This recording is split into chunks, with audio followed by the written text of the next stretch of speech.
Horrifying discovery in USS McCain remains after mysterious collision, intentional action proven.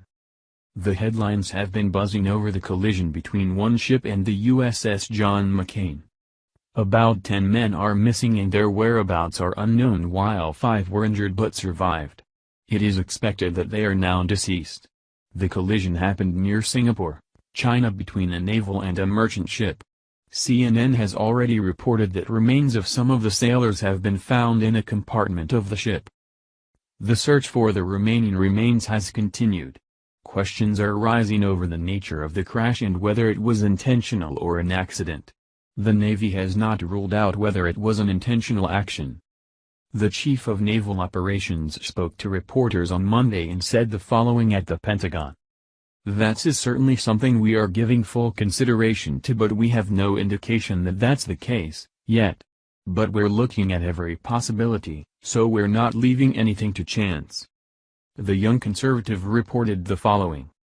Asked if that includes the possibility the electronic defenses on the guided missile destroyer USS John S. McCain were hacked in a cyber attack, Richardson said investigators will look into all possible causes. "We'll take a look at all of that, as we did with the Fitzgerald," the 4-star admiral said, referring to another Navy warship collision with a merchant ship in June near Japan. "This would seem to be an act of war, if the McCain was hacked. Stay tuned. This could potentially turn into a big deal." U.S. Pacific Fleet Admiral Scott Swift said the following. "We will continue the search and rescue operations until the probability of discovering sailors is exhausted. We are in the process of gaining possession of those remains, from Malaysia, so we are in the process of identifying." He also said, "It is premature to discuss what the outcome will be, but the Naval Command is sending a team here to do the assessment. They will assess the damage and determine what repairs are necessary. We are very grateful for the support we're receiving from Singapore." Diving missions have taken place since the collision, the U.S. Navy reported. The navies of Singapore and Malaysia are helping with the recovery and diving missions since it took place so close to their respective countries. The mission is going to be a difficult one. The crash caused a large and gaping hole in the left rear hull of the destroyer. As a result, the adjacent compartment was flooded. Fox News reported. A full investigation into the incident will be conducted. The identities of the missing have not been disclosed, but Megan Partlow of Ohio said her fiancé's parents were in touch with the Navy's Family Assistance Center. Partlow, who said her fiancé was on board the McCain, told the Associated Press in a Facebook message that they last communicated on Sunday and she was losing hope of seeing him again. "My last text to him was 'Be safe,' which is the same way we end every conversation. I'm just ready for answers," she said. The collision was the second major incident in 2 months involving the Pacific-based 7th Fleet and the fourth major mishap in the Pacific. In June, 7 sailors died when USS Fitzgerald and a container ship collided in the waters off Japan. The Navy ordered a pause in 7th Fleet operations to conduct a broader investigation into its performance and readiness on Monday. While each of these 4 incidents is unique, they cannot be viewed in isolation, Swift said.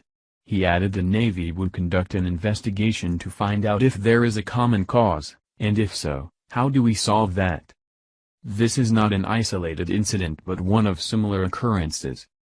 The collision was hardly an isolated incident for the Navy. It comes only 2 months after the USS Fitzgerald's collision with a Philippine container ship in the middle of the night off the coast of Japan. 7 U.S. sailors lost their lives in that collision, and last week the Navy relieved the Fitzgerald's commanding officer, executive officer and senior enlisted sailor for mistakes that led to the crash. The USS Lake Champlain, a guided missile cruiser, collided with a fishing boat in the Sea of Japan in May. There were no injuries from that crash. The Navy ship tried to alert the fishing boat before the collision, but it was too late. The USS Antietam, also a guided missile cruiser, ran aground off the coast of Japan in February, damaging its propellers and spilling oil into the water. John Richardson, the Navy's top admiral, called for an operational pause in the region and a deeper look into how we train and certify forces operating in and around Japan, after the McCain's collision. We'll examine the process in which we train and certify our forces that are deployed in Japan to make sure we're doing all we can to make them ready for operations and war fighting, he told reporters. This will include but not be limited to looking at operational tempo, trends in personnel, material, maintenance and equipment. It will also include a review of how we train and certify our service warfare community, including tactical and navigational proficiency, he said yesterday at a press conference. It seems as if something is afoot. If this was an attack by another nation, they will have to be made to pay dearly for the loss of our sailors' lives. Thank you for watching this video. What do you think about this? Share this on Facebook and Twitter along with your comments.